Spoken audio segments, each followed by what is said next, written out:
Welcome back, subscribers, and welcome new viewers. Okay, so I have already posted Pluto, natal Pluto in aspect to Saturn from my Pluto book. Now I'm going to read, for those of you who would like another angle from another author, I am going to read from Saturn, my Saturn book, Saturn in aspect to Pluto, natal. And I want to thank each and every one of you who have subscribed and who like and share my videos, because that helps them to circulate out to more and more individuals who need this information just like you. And I want to give a thanks to all of you who have donated, and also those of you who desired to donate but you couldn't because I didn't have a PayPal account. I want to thank all of you because you encouraged me to now I have a PayPal account. So I want to thank all of you for that. And the link below is the link is below this video, and all of my astrological reading videos, along with my intuitive readings from this year, 2022. So those of you that would like to donate, you can do that now through PayPal. Okay. And also I just want to thank you for all of your support, whether it's the subscribing or the liking and the sharing and or any and all donations, no matter what, how much, they all help me and encourage me to keep going and making this channel and all of this information available to all of you. So thank you for all of your support. Right, so, and this is going to be long. Hopefully I can read fast enough to get through all of this before my video automatically shuts off. Okay.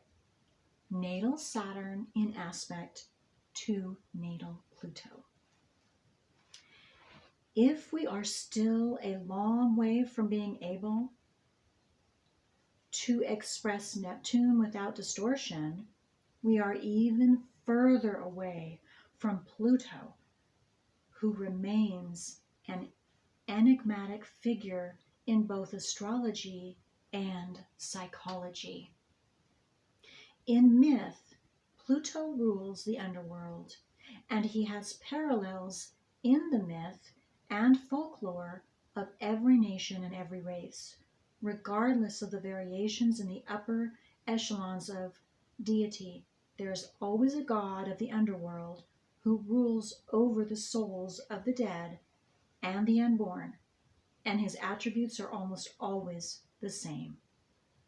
He is the only deity in the Olympian pantheon whose word, once it has been given, cannot be altered by either gods or men. Death is irrevocable. When anything ends or has reached its term of completion, it cannot, in any sense of the word, be recreated exactly the same. Whether it is an individual, a state of consciousness, a feeling, a relationship, or a society. The life may always exist and may build another form, but the old form is finished and can never be precisely repeated because the inner quality of life has changed. Death is therefore connected with time in the sense that linear time applies to the birth, growth, fruition, decay, and death of a form, while the life within the form is deathless and timeless and is freed by the event of death into greater life. These are esoteric concepts Yet we may observe their workings in the psyche of men. Most characteristic is the individual who is reaching the end of a chapter in his life and is about to begin a new chapter. The individual remains, but the structure of his life is changing and can never be exactly repeated because he himself is different and would give the old structure a different quality. He can never go backwards in the sense that time runs straight forward for him, yet his basic self remains the same. We may also observe this process in the endings and beginnings of social structures, the nations, of religions, of the world of nature. It is worth trying to understand this archetype because death, rebirth, and the eternal cycling around the unchanging center, because like the other two outer planets, Pluto is connected with processes which are far more extensive than a key word can indicate and which need amplification through symbols to be understood in relation to the individual chart. One of the oldest symbols for this never-ending cycle of death, rebirth, and timelessness is the Uberos, the serpent, which eats its own tail. One can say that where Pluto is placed at birth, that is where the man dies and is reborn, or where he comes closest to the experience of the archetype. But this is meaningless except in a circumstantial sense, unless we understand what value this death and rebirth may have for the overall growth of the psyche. Saturn and Pluto have several things in common, and they often overlap in their mythological and religious correspondences. Both have an association with darkness, with destruction, and with the figure of Lucifer, the Dark Prince, or the beast, who symbolizes the depths of chaos out of which new life or greater consciousness is born. Pluto is Saturn's only real friend. Such as this, one has no need of enemies. They symbolize two phases of the same psychic process. Both planets lead the individual into darkness, and both carry the suggestion of wisdom through suffering and purification through the ordeal by fire. Both are related to the process of the growth of consciousness, which is always accompanied by struggle. In a sense, Saturn guards the entry to Pluto's realm, for it is the collapse of external values which leads eventually to the burning ground. For this reason, there are echoes of Saturn in Charon, and aged boatman who ferries the souls of the dead across the Styx to the underworld. These figures are connected, and both in turn are connected to the figure of the wise old man whose dark face is the devil. These figures all pertain to the educational value of experience of pain, and they are immediately evident when we observe that it is only the man who has lost everything who understands that he is not what he has lost, but something much greater. In Cerberus, the three-headed monster, who guards the doorway to the underworld. There are also echoes of Saturn as the dweller on the threshold. The numerous dragons, demons, giants, ogres, and other monsters which the fairy tale hero must conquer before he can win the beautiful bride and inherit the kingdom are all related to these planets. These are psychological processes, stages of the growth of consciousness, which are best portrayed by symbols because they cannot be literally and intellectually explained.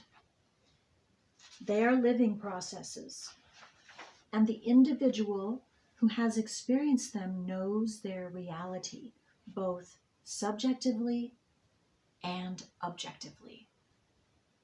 The usual quality evident in the individual with the Saturn-Pluto contact is obsessiveness.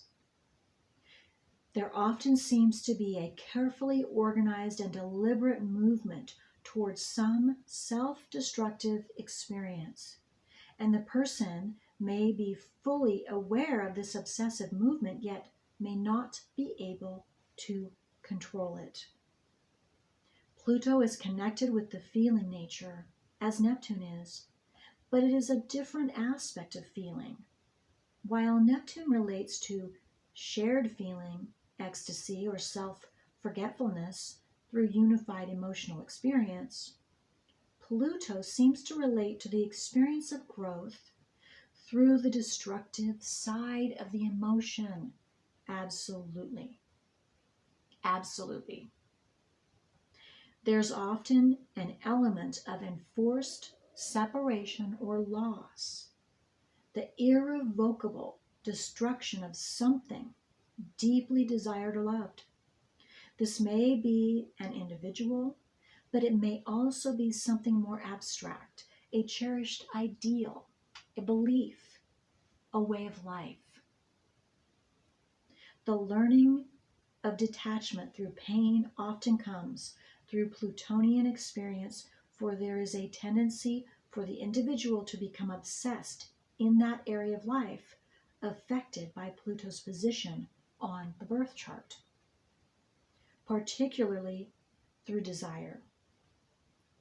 Something within the individual must die before he can be free of his obsession, and from the experience he learns mastery over his emotional nature, because there is nothing else he can do to survive.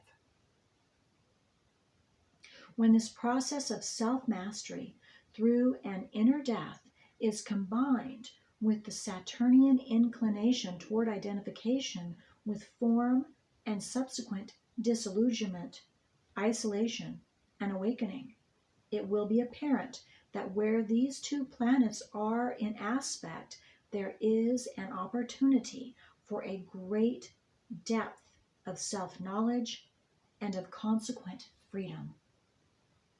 This is usually obtainable only through a period of inner destruction through emotional pain.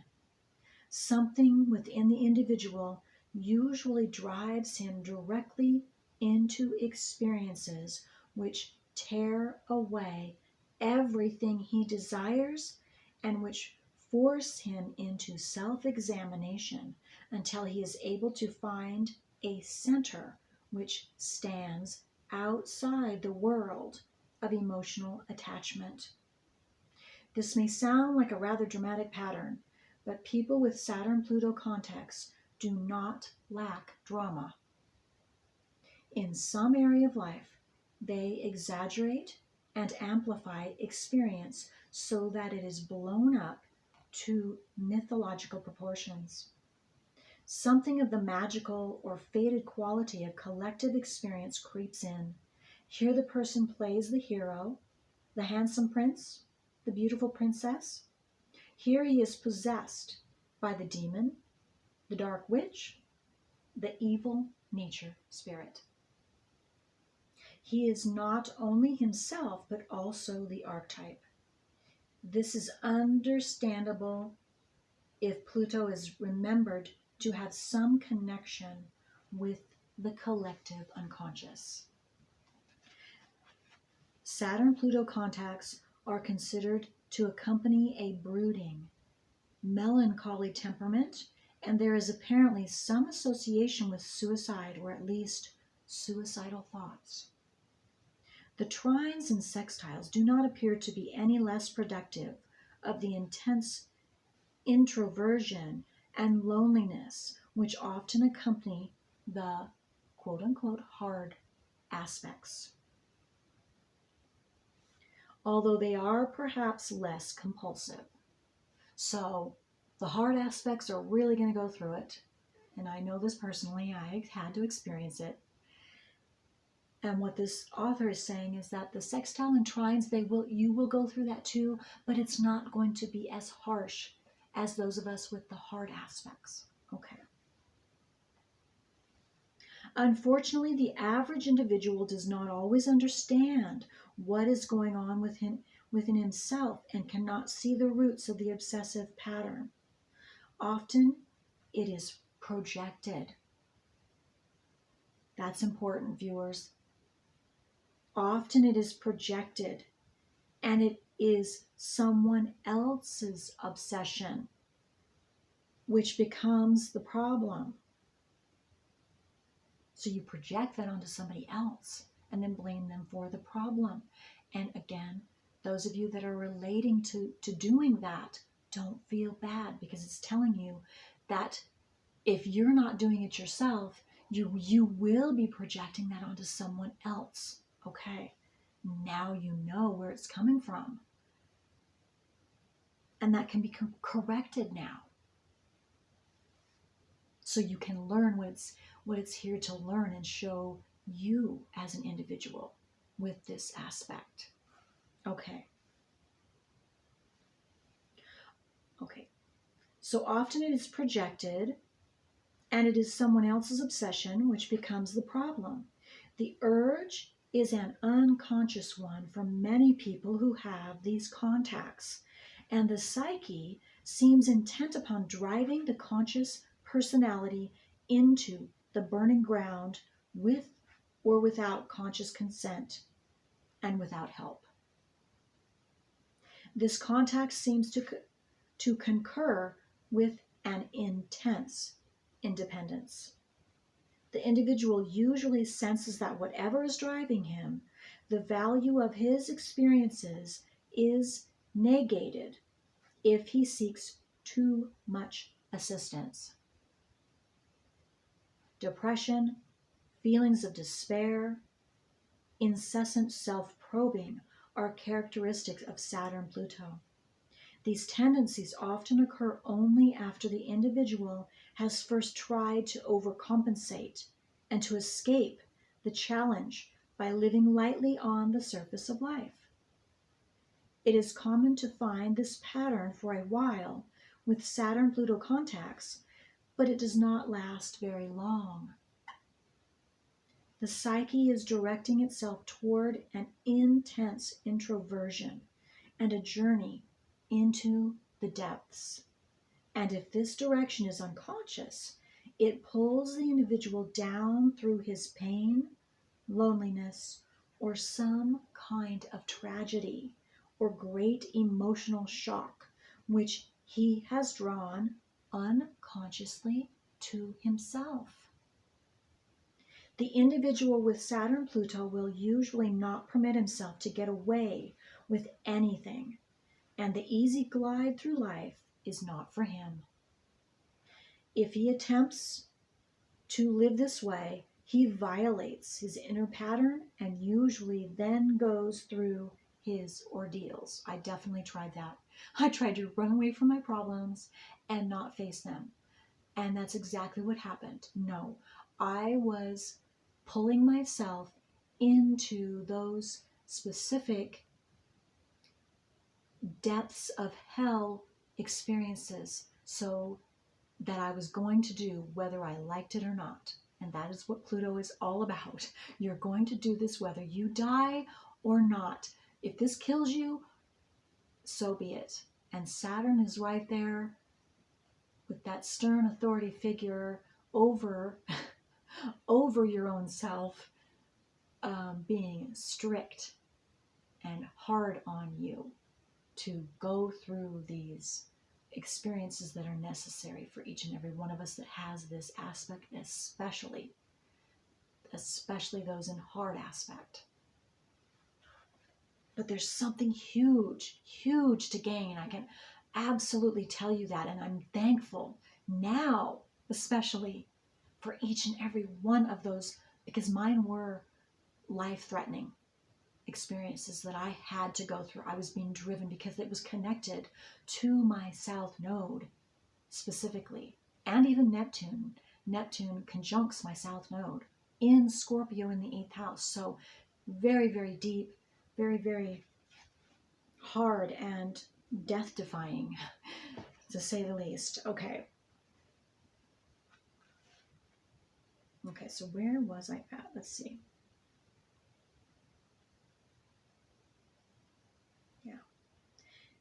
If he can understand that this is his chosen direction, then he can cooperate. And the opportunity then is an important one. And that is what all of you listening now are doing.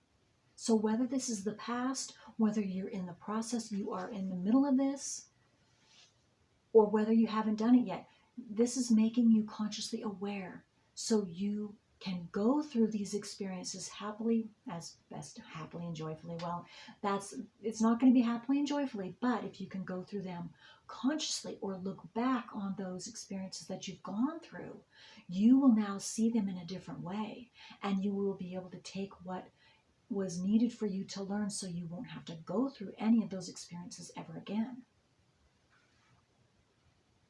Through the detachment from his desire nature, the individual is born into a greater freedom to live life, because nothing in life can control him any longer. And that is absolutely true. It is absolutely true. Rebirth is an archetypal experience, and it may be seen as a motif, or motif, M-O-T-I-F, running through the myths and fairy tales of every culture. The king or the god must die in the autumn and returns to life in the spring. The hero dies and is brought to life by the beautiful princess or by the magical, helpful anima.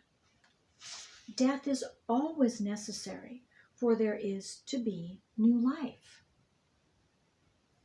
This archetype has also permeated Christianity in an obvious way. It is not, however, unique to this religion, for it is a far older motive. It is probable that for a person with Saturn, Pluto, rebirth becomes a necessity for the psyche at some point during the life, and it is usually a larger rebirth than one isolated attitude or one relationship. Absolutely.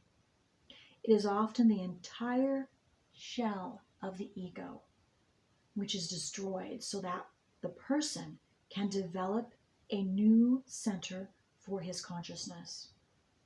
Saturn-Pluto contacts seem connected with experiences which shatter the personality structure, providing an opportunity for a more balanced centering to take place. These contacts are also associated with peak experiences where the individual is abruptly catapulted into a new level of awareness, which is completely outside the ordinary framework of perception. Absolutely, absolutely. The meaning of the life within the form becomes apparent, and the inner purpose for the emotional tests becomes obvious. There you go. Yes, you will understand why you had to go through what you went through, and you will absolutely be thankful if you aren't already. Often, these experiences accompany a period in life when the individual has reached the bottom in the emotional sense. He may be on the verge of or coming out of a psychological breakdown. may be desperately lonely, or may be experiencing the collapse of his personal life. On the heels of this kind of absolute isolation, the flash of insight occurs, and this helps him to rise up out of his own ashes with a different way of seeing things and a new purpose to his life. Exactly. These kinds of revelations are common with close Saturn-Pluto contacts, and they inevitably follow on the heels of great pain and despair. The prerequisite seems to be that the individual, reaching the limits of his emotional endurance, gives up desire. The healing power of these experiences cannot be argued with. They may not be spiritual in the sense that any religious symbolism is involved, or they may be of a, quote, conversion nature. It hardly matters. They are our living examples of the power of the archetype of death and rebirth in the human psyche. Pluto is usually active by progression or transit at the time that events of emotional importance or crisis occur. Okay, so for those of you want to take a look at your natal Pluto, and it's saying most of the time or many times it has to do this breakdown, this going into the depths of hell for yourself, have to do with transiting Pluto or transiting Saturn or both in especially hard aspect, I'm going to say hard aspect to your natal Saturn and or natal Pluto. So right now, Saturn is currently in 2022. Today, when I'm taping, it's May 5th, 2022. And right now, Saturn is in Aquarius, and it is 24 degrees, and by the end of this month, it will be 25 degrees Aquarius. That's Saturn, transiting Saturn. So you might want to look and see how that relates to your natal and or Pluto and your natal Pluto. And then transiting Pluto right now is in Capricorn, and it is retrograde, and it has been retrograde, I think, since last month, and it's currently 28 degrees Capricorn, and it will stay that way all of this month of May. Okay. Let's see where we're at here. Okay, we're still good with the time. Okay. Pluto is usually active by progression or transit at the time that events of emotional importance or crisis occur. Ironically, he is active at the same time of marriage, which is not supposed to have any association with a subject as terrifying as death. However, the conjugal life is one of Pluto's favorite burning grounds. His primary means of expression is through the desire nature and will. He is connected with passion and the urge to possess and to devour, and the hell or sexual conflict and obsession is a characteristic Plutonian field. It is not physical sex which Pluto is concerned with, but the psychic experience which accompanies and is the meaning behind the physical act. Wow, that's a big deal. So it's not talking, I'm going to read that one more time. It is not physical sex which Pluto is concerned with. but the psychic experience which accompanies and is the meaning behind the physical act. Wow.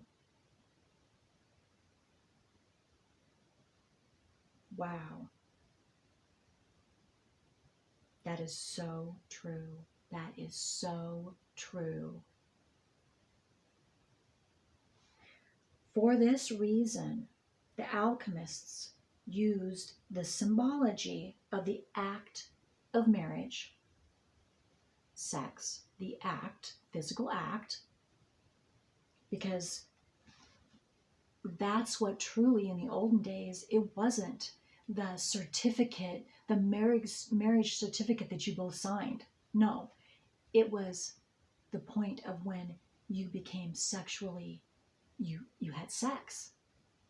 That is what, in again, a long time ago, that's what showed you two being married, to a male and a female being married, was having sex. So, okay, wow. Okay, so let me read that sentence again. For this reason, the alchemists used the symbology of the act of marriage, sex, the sacred, I don't know what that word is, CONIUNCTIO,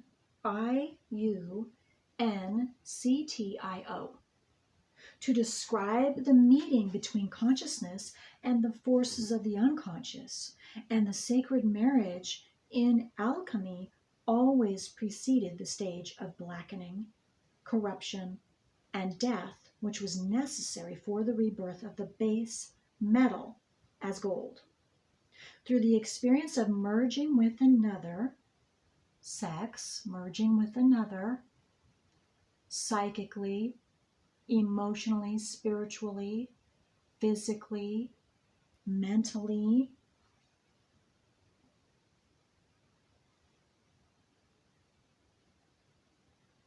there is a temporary death and the potential of a rebirth where two become one.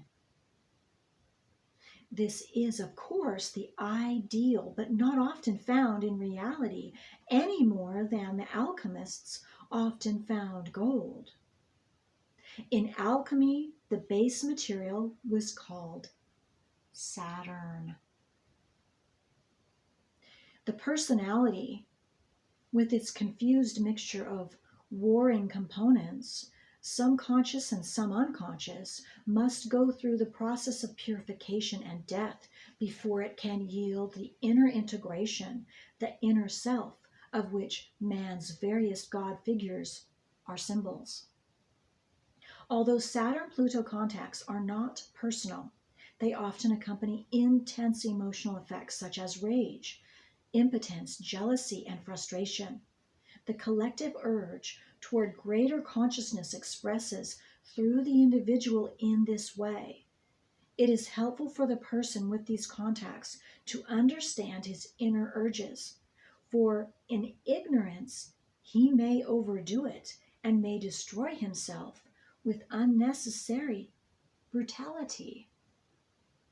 This is a self-destructive combination of planets, but it is the small self, the self symbolized by Saturn's crystallized shell of self-protectiveness, that endures destruction. In psychological terms, this is the one-sided, differentiated ego working out of a narrow and crystallized viewpoint, cut off from its roots. When this structure is shaken loose, it is a kind of death, for the individual's entire conscious frame of reference becomes meaningless. But transformation is the promised result of the experience. Saturn-Pluto contacts can release great power into the personality, and they should not be underestimated because they occur over extended periods because of the slowness of their motion. It may be that many people are born under the Saturn-Pluto contacts with a collective urge toward this intense kind of self-realization. The fact that one shares an experience with others does not negate its special individual significance, but rather it strengthens the significance. Okay, so what they're saying there, what this author is saying, for example, myself and everyone born in my generation, with which Pluto, I get mixed up between, I think it's 28 years, 18 or 28 years. Pluto lasts in one sign. So my Pluto is in Virgo. So all of those individuals that were born, let's see, I think it's a little bit before me, and then all the way, before me and a little bit after me, all have Virgo Plutos. And then those that were born around my time within 2.5 years, because Saturn is about 2.5 years that it takes for Saturn to change signs. So all of those that were born the same time I was born, and 2.5 years whenever that started, you're also going to have Saturn in Pisces, which opposes Pluto in Virgo, just like mine. So that's what it's talking about. So all of us, there's a huge number of us that come in at the same time and have those same opposing Pluto and Saturn placements. So it allows for a huge universal change or transformation. Okay.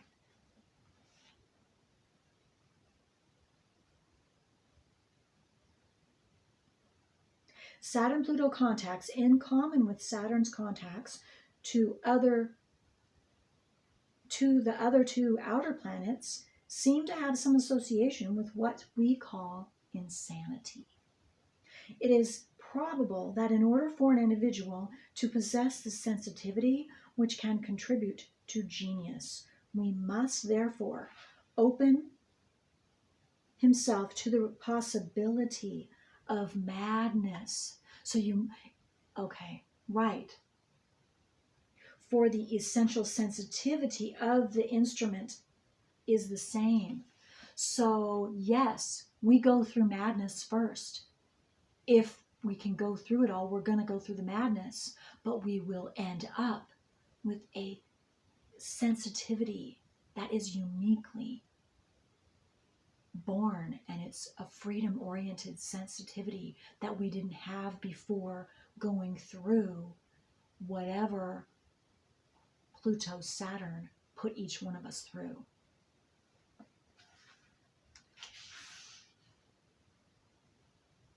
It is probable that in order for an individual to possess the sensitivity which can contribute to genius, he must therefore open himself to the possibility of madness, for the initial sensitivity of the instrument is the same. Saturn is the necessary scaffolding around the building of the self, while this building is in construction. There's no way around it. We must go through the experience. Or perhaps it would be more truthful to say that it is the revealing of the self rather than the building, which is accomplished by the unfoldment of consciousness. The scaffolding may range from the unconscious defense mechanisms which stem from fear to the wise and discriminating use of silence and privacy. If the scaffolding is shattered before the inner building is complete, then a new one must be built, a task which may take longer than the individual has to live. So this might take many, many lifetimes for some of us. if you believe in lifetimes or many, many generations of ancestry before this completion can take place. Only when the inner integration has occurred can the scaffolding be safely removed.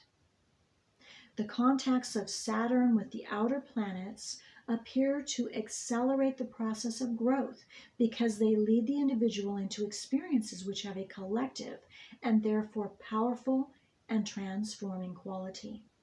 They offer the opportunity for greater and faster growth. So, us that have Pluto aspecting Saturn, faster growth for us. They also carry with them the danger of shattering the scaffolding. It is important for people with these contacts to understand the value of the balanced path of development, which leads between the pull of the extreme opposites. The shortcut to any stage of consciousness rarely works with these Saturnian contacts because the sensitivity is too great. Ironically, there is usually a great attraction to the shortcut because of the urgency felt by the individual within himself. It is a very delicate tightrope. The world of the archetypal forces may contain the angelic host, but it contains the demonical host as well. Like the alchemist, we may cry, "Purge the horrible darknesses of our mind, light, a light for our senses." Saturnian contacts with the outer planets always suggest a great capacity for creative expression and self-understanding. They have a transforming quality as well as a destructive one. If the individual is willing to explore not only the world of his own personal psyche, but the greater world of the collective unconscious, he can then begin not only to become whole within himself, but can also begin to experience the wholeness of the group of which he is a part. Wow, I completed that barely. Okay, if any of you would like a written copy, send me an email and I will send you an email back. And any questions, comments, I'm always loving to hear what any of you and all of you have to say. So hopefully this helped you. All right, until next time.